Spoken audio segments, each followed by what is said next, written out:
La lettre du capitaine mystérieux. Dans un petit village côtier en Bretagne, les habitants vivaient une vie paisible au bord de la mer. Les maisons en pierre, aux toits de tuiles rouges, étaient regroupées autour du port animé où les bateaux de pêche entraient et sortaient en toute tranquillité. Le village était connu pour ses magnifiques paysages marins et son atmosphère chaleureuse. Un matin, alors que la brume matinale se levait lentement sur l'horizon, un facteur du village, nommé Pierre, apporta une lettre mystérieuse. La lettre était scellée avec une cire rouge et portait un emblème étrange, une encre entourée de vagues. Pierre, curieux, observa l'enveloppe et se demanda à qui elle pouvait être adressée. Il décida de la remettre immédiatement au destinataire.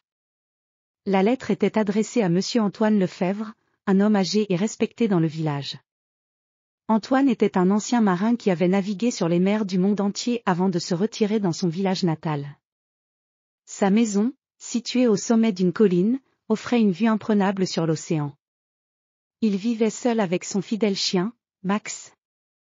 Lorsqu'Antoine reçut la lettre, il la regarda avec une grande curiosité. L'enveloppe était ornée de dessins maritimes, et le sceau rouge était intact. Il remplit le sceau avec précaution et sortit le parchemin. Le message était écrit dans une calligraphie élégante. « Cher Monsieur Lefebvre, je vous écris cette lettre depuis un endroit lointain, mais je sais que vous êtes le seul à pouvoir résoudre le mystère que je vais vous dévoiler. Je suis le capitaine Jean-Marc Delacroix, et j'ai récemment découvert une île secrète dans l'océan Atlantique. Cette île cache un trésor inestimable, mais elle est protégée par des épreuves que seul un marin expérimenté peut surmonter. Je vous invite à venir me rejoindre à l'île pour découvrir ce trésor, si vous osez relever le défi. Votre ami, Jean-Marc Delacroix. » Antoine lut la lettre plusieurs fois, son esprit voyageant vers les mers qu'il avait autrefois explorées. L'idée de retrouver un vieux compagnon et de participer à une nouvelle aventure l'excitait profondément. Avec un sourire déterminé, il décida de préparer son voyage. Il commença à rassembler ses affaires, une vieille boussole en bronze, des cartes maritimes anciennes, et un sac de provisions. Max, son chien loyal, trottinait autour de lui, sentant l'excitation dans l'air. Antoine passa la nuit à préparer son vieux bateau, le Naufrageur, un navire en bois robuste qui avait déjà navigué sur de nombreuses mers. Le lendemain matin, Antoine et Max se mirent en route. Le ciel était dégagé et l'air était frais, idéal pour la navigation. Le Naufrageur fendait les vagues avec aisance, et Antoine consultait régulièrement les cartes pour s'assurer qu'il était sur la bonne voie.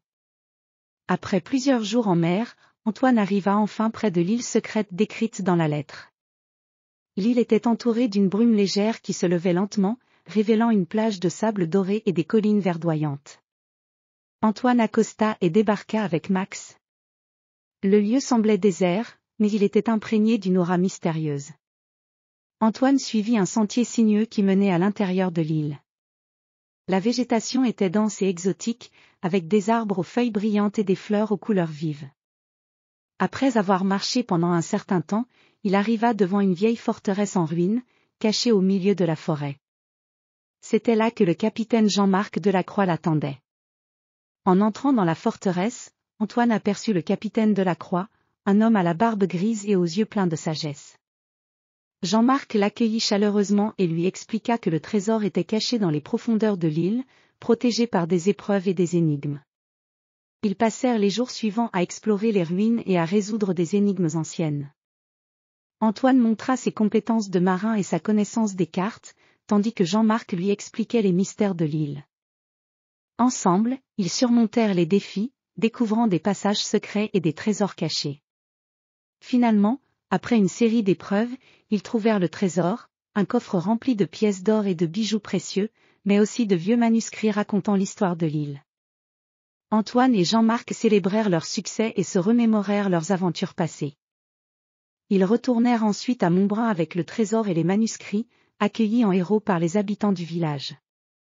Antoine, maintenant plus âgé mais toujours aussi vaillant, était fier d'avoir relevé ce défi et d'avoir retrouvé un vieil ami. La lettre du capitaine Jean-Marc Delacroix avait conduit à une aventure inoubliable, remplie de mystères et de découvertes. Le village de Valois continua de vivre en paix, avec Antoine et Jean-Marc partageant leurs histoires avec les jeunes générations, et l'île secrète devenant une légende que l'on racontait avec admiration.